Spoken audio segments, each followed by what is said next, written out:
The recent data breach at South Korea's e-commerce giant Coupang that resulted in the personal data of more than 33 million customers being leaked marked the worst incident of its kind in the country in more than a decade. For more on the legal aspects of this case, we're joined today by Song Se-ryun, professor of law at Kyung Hee University. Professor Song, thanks for joining us this morning. Happy to join you.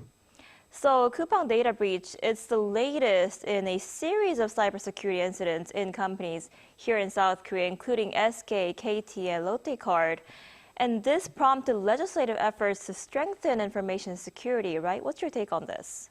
And that's exactly right. This is not a one-off event, and there were a series of breaches like this. So it's becoming pretty clear that the data breach preparedness has not kept up with technology. It has not kept up with the risks it is proposing.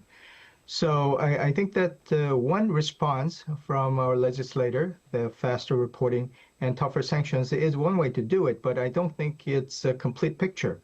I think the technologically and the mindset itself has to be changed. What I mean by that is nowadays the data is a resource that not only is a domain of private companies, but it's like a infrastructure. It's like a public goods where the government has to make more investments and have a regulations that would make it possible that benefits a more broader base of companies and also consumers. Right, and more than 500,000 users have already filed joint lawsuits through local law firms. How do you think the legal battle against Coupang will play out? Well, 500,000 people, that's an impressive number. That shows how the consumers are reacting to this kind of breaches. But historically, this kind of class action lawsuits doesn't benefit the individuals that much. I mean, the previous numbers that we saw is in the range of 100,000 won to 300,000 won.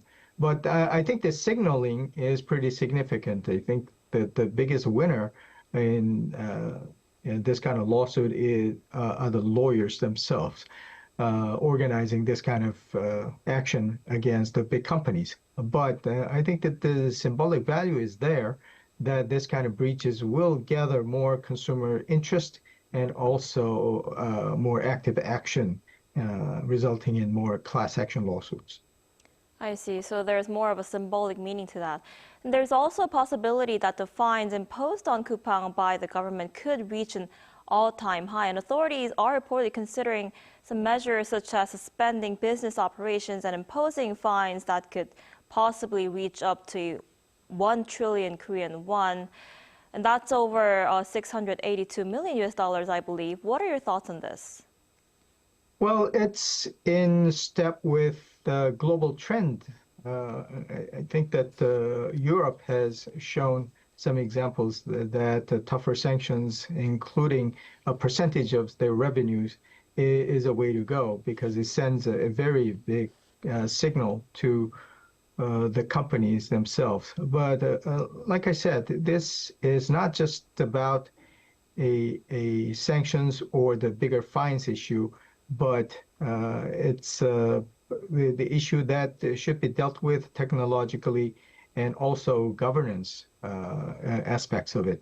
I think that rather than sending the bigger kind of a punishment or the penalties, I think the government should make it more of a governance issue that the companies has to comply in terms of making it more clear who's responsible and how they will be responsible for. So I think the board members and the CEOs and those people who are in charge of making this a cybersecurity a safe one, those people and those institutions and the governance structure would be more prominent going forward. Right, and speaking of those in charge, Coupang founder Kim Bum-seok has faced a lot of criticism for remaining silent on this issue. Does he bear any legal responsibility? Well, from the legal point of view, he's pretty in a safe place because of the responsibilities being faced off, and then just because he's a founder, it does not automatically slaps him with the responsibility. I mean, that's what the corporate structure is for. And on top of that, he's an American citizen, and he has moved away from active management of the company.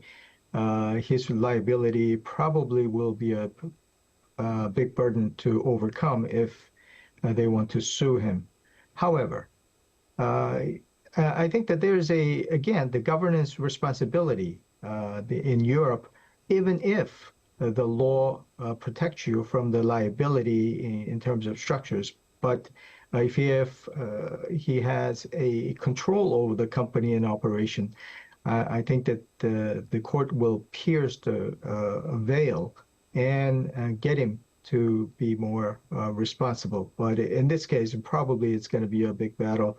But I think that from the marketing and also public opinion's point of view, I think the responsibility, moral responsibility, is there.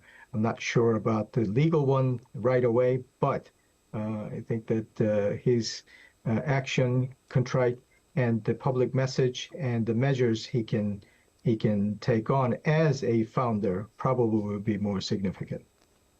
I see. I guess we'll have to see how the situation plays out. All right, Professor Song, thank you so much for your insight today. We appreciate it. My pleasure. Thank you.